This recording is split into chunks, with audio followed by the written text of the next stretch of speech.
नमस्कार भैया, राम राम। हम हैं आशुतोष नायक और आप देख रहे हैं बुंदेली वार्ता। विधानसभा चुनाव ख़त्म हो चुके हैं, परिणाम आ चुके हैं। जल्द ही नई सरकार बने, लेकिन इके संगे संगे विधान परिषद के चुनाव आ गए हैं। समाजवादी पार्टी ने अपनी लिस्ट निकाल दी है और झांसी ललितपुर जालौन सीट से वरिष्ठ समाजवादी पार्टी नेता श्याम सुंदर सिंह पारीछाक हों समाजवादी पार्टी ने अधिकृत प्रत्याशी बना है। आज उनके संगे बुंदेली वार्ता हुई है। बहुत बहुत धन्यवाद बुंदेली वार्ता परिवार की तरफ से। धन्यवाद आपको भी, आपको आपने हमको बुलाया, आपका स्वागत है, धन्यवाद।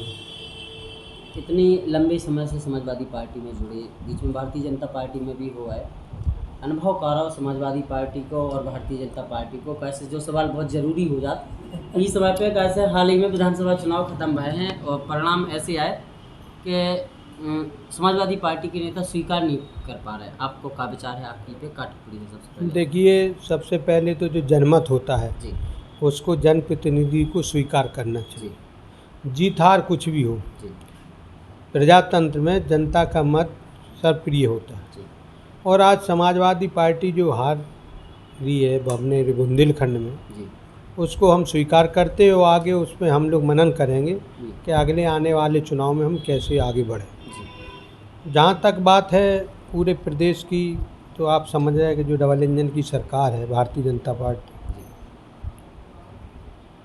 हम लोग विपक्ष में थे, समाजवादी पार्टी विपक्ष में थी। जी तो जब समाजवादी विपक्ष में थी तो हम लोगों ने कई मुद्दे उठाए, जनता ने हमारे ऊपर विश्वास किया जी और बीच में हम लोग 4 पार्लियामेंट जीते भी। जी लेकिन पार्लियामेंट के चुनाव में भी समाजवादी पार्टी की जो पहले 5 सीटें थीं वही रहीं 2019।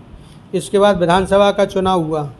विधानसभा के चुनाव में भी हम लोग विपक्ष में रहे, मुद्दे उठाए, लोगों ने हमारी तरफ मदद करने के लिए वादे भी किए और आए भी।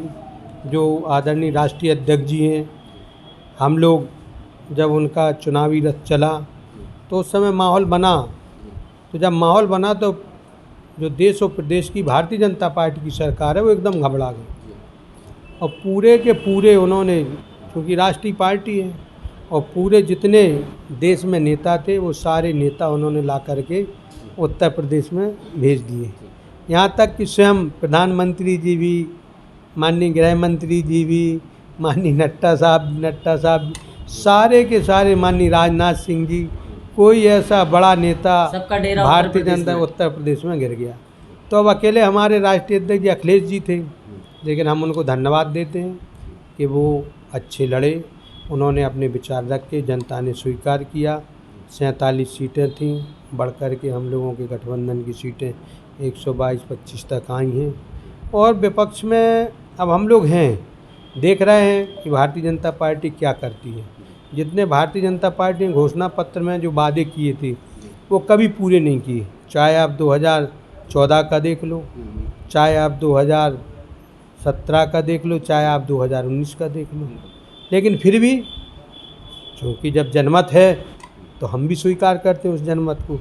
देखेंगे, 4-6 महीने देखेंगे, फिर उस पर हम लोग समीक्षा करेंगे। चर्चा चल रही है, समाजवादी पार्टी ने आपका टिकट क्लियर कर दिया है। सबसे पहले वरिष्ठ भी हैं आप पार्टी में, वहीं दूसरी तरफ चर्चा चल रही है कि भारतीय जनता पार्टी रमा आरपी निरंजन को यहाँ से टिकट देने की तैयारी में है। हालांकि अभी अधिकृत घोषणा नहीं हुई है। और उनकी यदि बात करें तो चुनाव से पहले, विधानसभा चुनाव के ऐन वक्त पर वो समाजवादी छोड़ के भाजपा में गए थे। देखिए, जैसे अभी आपने कहा जी कि आपने अनुभव ले लिए, भारतीय जनता पार्टी में गए, हमारे लिए 2012 में हमने चुनाव भी लड़ा। जी ये बात सही है कि जब आपस में कोई विचारधारा नहीं मिलती है जी तो नेता लोग अपनी पार्टी छोड़ के दूसरी पार्टी में चले जाते हैं। जी हम भी गए, हमारे ऊपर भी आरोप है, लेकिन हम गए तो हमने जब तक जहाँ रहे ईमानदारी से काम किया। जब समाजवादी पार्टी में थे तो हमने समाजवादी पार्टी में काम किया। उस समय जब पार्टी छोड़ी, स्वतः इस्तीफा दिया था, तो हम भारतीय जनता पार्टी में पहुँचे, वहाँ पे भी ईमानदारी से काम किया। फिर माननीय राष्ट्रीय अध्यक्ष जी ने कहा, चूँकि हमारे संबंध खराब नहीं हुए थे, और पुनः हम लोग समाजवादी पार्टी में आ गए। अब समाजवादी पार्टी में और पूरी कर्मठता से काम कर रहे हैं। नतीजे तो जनता के ऊपर होते हैं, तो जो जनमत है वो हम स्वीकार करते हैं। बिल्कुल। दादा, एक चीज़ और है, जहाँ तक अपना रमा आरपी निरंजन जी का सवाल है। अब वो भी गए हैं और वो अपना गए हैं तो ये वादा उनको दिया गया होगा कि हम आपको या तो विधानसभा का टिकट देंगे या फिर से पुनः विधान परिषद का देंगे, तो शायद पार्टी नहीं दे पाई एमएलए का टिकट। अब उनको पुनः दे सकती है, हम स्वागत और लोग करेंगे। भी लाइन में हैं, जो अन्य पार्टियों से भाजपा में आए हैं वो भी लाइन में हैं एमएलसी के लिए। अब देखते हैं क्या होता है, टिकट किसको मिलता है, ये तो बाद की बातें हैं। बात वहाँ से शुरू करेंगे कि दादा की बहुत सारे लोग जानना चाहते हैं, युवा हैं समाजवादी पार्टी में, तमाम राजनीतिक पार्टियों में युवा हैं, तैयारी कर रहे हैं। आप जब युवा थे तब आपको कहाँ से राजनीति का वो लगा कि हमें राजनीति में जाना चाहिए? देखिए, हमारे जो पारिवारिक रिश्ते रहे हैं जी और जो हमारा परिवार रहा है, जी हमारे ताऊ जी लगातार 34 साल निर्विरोध प्रधान रहे गांव के। जी इसके बाद 10 साल हमारे पिताजी निर्विरोध रहे। जी इसके बाद जब पहला इलेक्शन हुआ देश स्वतंत्र होने के बाद, हाँ तो हमारे ताऊ जी के बेटे हमारे बड़े भाई साहब पहला इलेक्शन लड़े। हाँ और पहले इलेक्शन जब लड़े तो हमारे गांव में उस समय 1100 मत गिरे। पहला इलेक्शन हुआ था लगभग 35 साल या 45 साल 39 साल बाद, जिसमें इलेक्शन हुआ तो विपक्ष को मिला 200-300 वोट और हमारे भाई साहब को 1100 वोट मिला। तो इस तरह से लोकप्रियता थी। इसके बाद बार में हमारी भाभी जी 2 दफ़े भोजला से जिला पंचायत की सदस्य रहीं, 1 दफ़े पहाड़ी से रहीं। हमारे जो छोटे भाई हैं दतिया से 2 दफ़े जिला पंचायत के अध्यक्ष रहे, 1 दफ़े विधानसभा भी लड़े। हम पारिवारिक रहे तो 98 में हमको एमएलसी का टिकट मिला। माननीय सभापति जी हमारे मानवेंद्र सिंह जी है, हम उनको बड़ा भाई मानते हैं, वो हमारे विपक्ष में चुनाव लड़ रहे थे। तो हम लोग दोनों लोग चुनाव लड़े और जनता ने जनमत जो था, बुद्धिजीवी मतदाता होता है, ये जो विधान परिषद का मतदाता होता है ये जनप्रतिनिधि होता है, चुने हुए प्रतिनिधि, तो उसको हम बुद्धिजीवी मानते हैं और उसने हम चुनने का काम किया था। तो हम लोग आराम से चुनाव लड़े थे, हारे जीते। इसके बाद दोबारा हम फिर लड़े 2004 में, मुन्नू सिंह जी लड़े थे तो हमारे उनसे बहुत अच्छे व्यवहार थे। जैसे बड़े भाई मानवेंद्र सिंह मानते, वो हमको बड़ा भाई मानते थे।